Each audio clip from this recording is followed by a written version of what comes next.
A little wet. Good snap. Good hold. Perfect. Ahmed's kick is right down the middle. And Birmingham leads with 4 seconds to play. Ramiz Ahmed. Remember the name of that man who went 4 for 4 after joining the Stallions in the middle of last week and winning us the game. We're going to talk about him and the performance of the rest of the team and what turned out to be a very close game against the DC Defenders on this latest episode of State of the Stallions.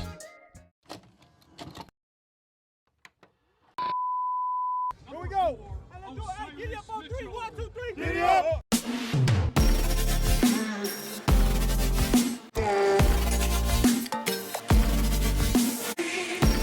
You can feel the buzz when you're around this city. People have fallen in love with the Birmingham Stallions. Here we go. We're getting a little juice going.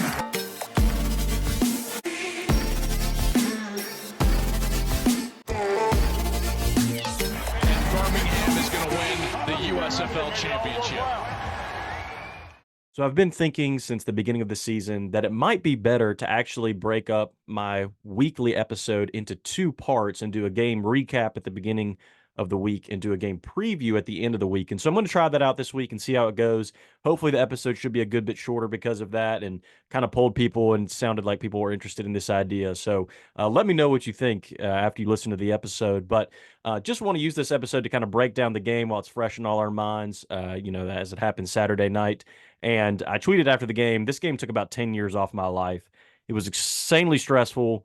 And the bad news was that literally almost everything that could go wrong for the Stallions did on Saturday night. The good news was that we still won. Somehow, some way, we still managed to win, which we'll talk about. But let's just first recap all the things that sort of went wrong for the Stallions, either because they inflicted it upon themselves or things out of their control. But the game started with a great drive by the Stallions after forcing a fumble against the defenders. We got the ball, drove down, got to the 2-yard line, and fumbled. Coach Holtz talked about that first fumble after the game and said it was actually his fault. He had the wrong personnel in the game for the play that he called. So that wasn't Matt Corral's fault. It wasn't Jordan Thomas's fault. It was, Skip took all the responsibility for that one. But we got the ball back, drove down the field again, got to the 3, and fumbled. That one was on the team. I'm not really sure what happened. It looked like a routine handoff between Corral and Marable. For whatever reason, it got messed up. We fumbled the ball again. 2 fumbles inside the 5 to start the game. Our next possession, we had a blocked punt. And then after a field goal to open the second half, which was a good way to get it started there, a safety and a field goal there at the end of the second half, or end of the first half, beginning of the second half, we actually had 3 straight 3-and-outs on offense in the third quarter into the fourth quarter. And then on the defensive side of the ball, in the fourth quarter, we gave up 2 third-and-longs, a 3rd and 12 and a 3rd and 15, which led to 6 points for the defenders and kept them in the ball game. So again, both offensively, defensively, even from the coaching angle, there was just uncharacteristic mistake from the Stallions that led to a very close game, which otherwise maybe didn't necessarily need to be such a close game. The Stallions finished the game with 0 sacks after ending the game with 17 in the first 3, and really they had 15 in the last 2 weeks. So really they're kind of on a tear the last 2 weeks, but were totally neutralized by the DC offensive line and quarterback Jordan Ta'amu, which to their credit.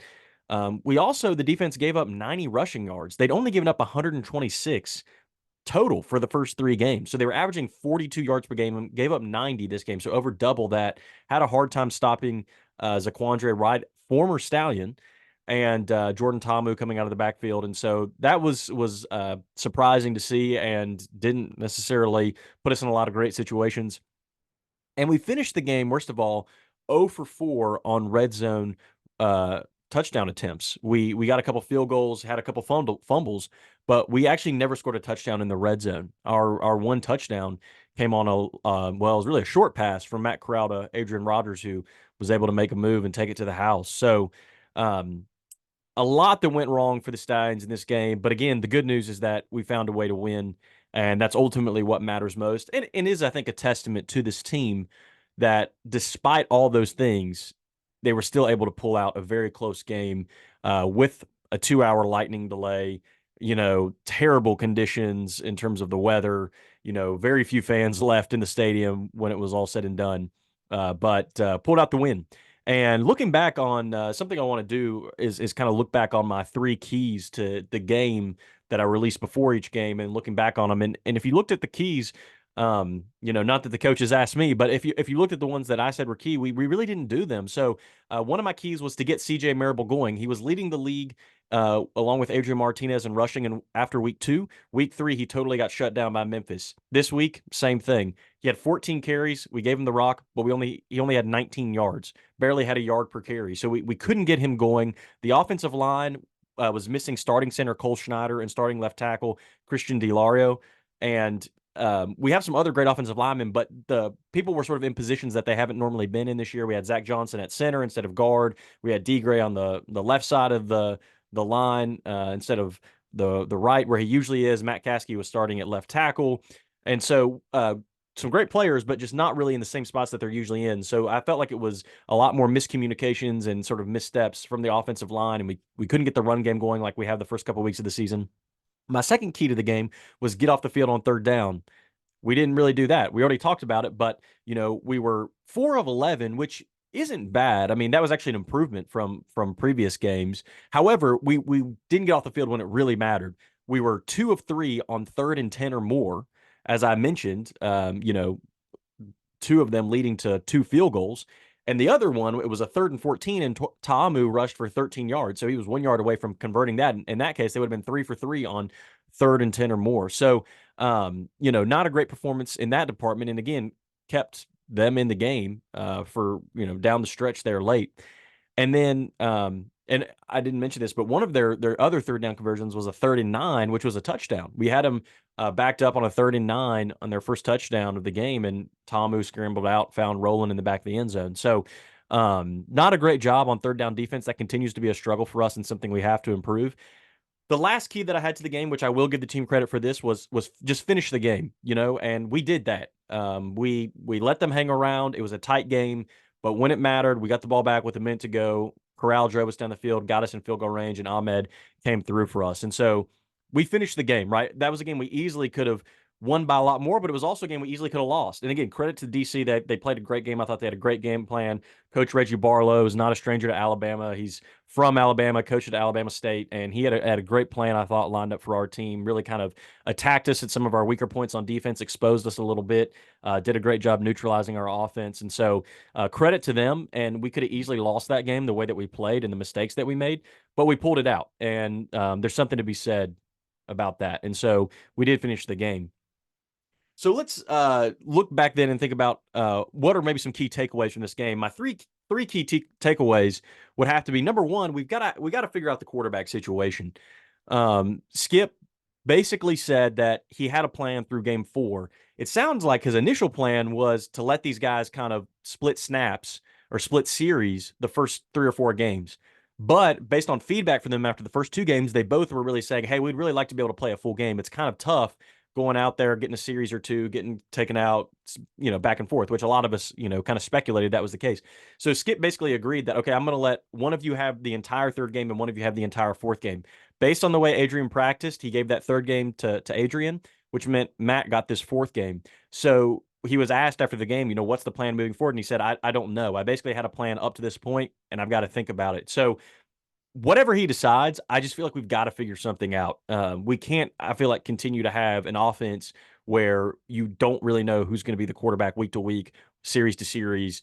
For the long-term, production of this team and sort of them reaching their potential, I think we've got to figure out who the guy is. I think either one can do it. Obviously, we haven't lost a game yet, whether Adrian played the whole game, whether Matt played the whole game, whether they split time.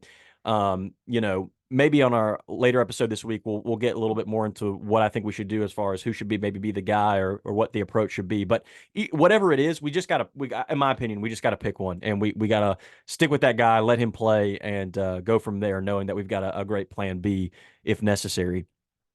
My second takeaway is that I think we've got a little bit of a kicker controversy in Birmingham now after the performance of Ramiz Ahmed. I mean, funny enough, both of our kickers that we've used this year have come from the Pittsburgh Maulers, the former Pittsburgh Maulers. May they rest in peace. But Ahmed was with them in 2022 and was able to parlay that into an opportunity with the Packers. Chris Blewett was with them in 2023. I thought Blewett's been fantastic up to this point. He missed one field goal. He's 8 for 9, but that field goal was a long field goal. I think it was like a 50 or 50-plus yarder, bounced off the upright. Other than that, he's hit everything. And he has been the best kickoff specialist in the league. Shout out to my guy Noah, who runs a blog called Between the Goalposts, which is a special teams focused website. Definitely check it out if you're into that sort of thing. And he tracks all the stats for special teamers in the UFL, including kickoffs. And he has Chris Blewett ranked as his #1 kickoff specialist in the league because he has such a massive leg. So up to this point, obviously he missed this past week, but in the first 3 games, he was averaging 69.2 yards per kickoff. He had 7 kickoffs that stayed inside the 30-yard line, 13 kicks of 70 or more yards, which is 72% of his kicks. If you look at the other kickers, not many people he's first in basically all those categories. And in a league where field position is so critical, that's huge. And that was one of the things that you noticed in this game was the Stallions really struggled in terms of field position. There were several factors that contributed to that, but I do think part of that was kickoffs.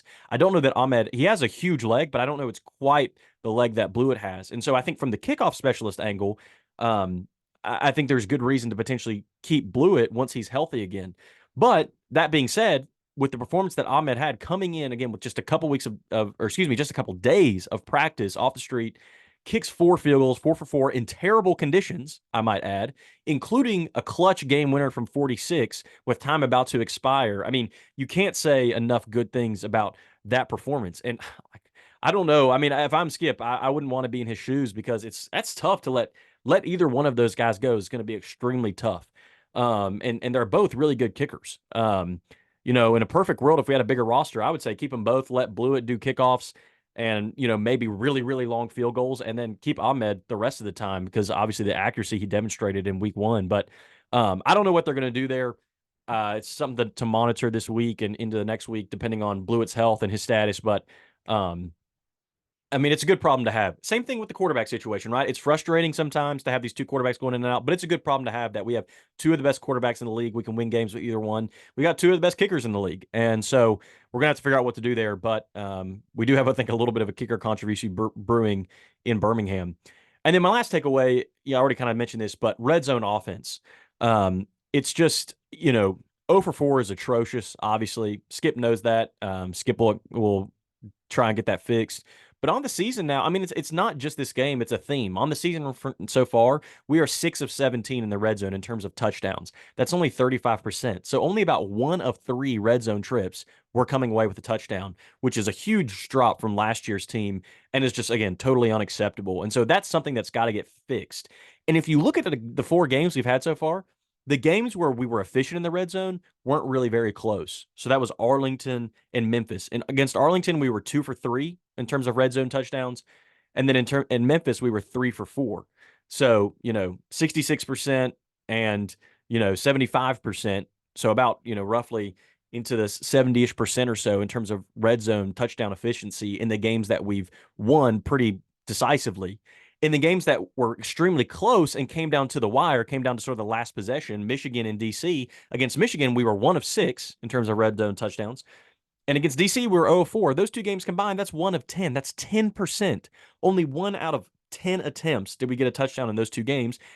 And in either case, if we had scored touchdowns, those games wouldn't have been close. But because we didn't, we only put up about 20 points in each of those games. And it came down to a last-second defensive stand or a last-second field goal. And that's not a way to sort of have the season that we want to have if we're looking to three-peat. And so that's got to get addressed as well. So those are my takeaways from this past game. And before we wrap up, let me just mention my 3 stars of the game. My 1-star player, I'm going to have to give it to Matt Corral. Overall, I thought he played really well. The offense didn't quite hum the same way it did with Adrian Martinez in there in week 3. But, it's apples to oranges a little bit because we've got DC's defense versus Memphis's defense. We had the terrible weather conditions versus the beautiful night that it was at the home opener. I think obviously you have to compare them, but I think those things have to be taken into consideration. The good news is that, Matt didn't turn the ball over. He didn't have any interceptions or anything like that. He was 19 of 29 for 240 passing yards and a touchdown with 102.7 quarterback rating. He also had 7 carries for 51 yards, flashed a little bit with his legs, I thought, which was great. So, I mean, again, he didn't have quite the same game that Martinez had, but he still had just shy of 300 total yards and a touchdown with no turnovers, led us on the game-winning drive. Again, there's a couple 3-and-outs in there. Like I said, it didn't quite have the same luster that it did when Martinez was at the helm, but he got the job done, and I thought he played really well. And I'm not going to knock him for his performance. I'm going to give him a star. My 2-star player is Kiava Tizino, who led the team in tackles. He had 9 on the game, 6 solo. He also had 2 tackles for loss. Scooby Wright went down and was out early in the game, and later in this week on my next episode, we'll try and have an update or report on how he's doing. But without Scooby, Kiava had to step up, and I thought he did a great job. I mean, Tez now actually leads the UFL in tackles after week 4. He's got 32 on the season. He was second leading tackler in the USFL last year. Second in terms of defensive player of the year voting, and knew he would be a huge player for us. He was a little quiet the first couple games, but I feel like he's really emerged. Been our leading tackler over the last 2 games. I think has 19 tackles total over the last 2 games, and he's been a huge piece for us on defense. So based on his performance this past week and just up to this point in the season, I want to give him 2 stars.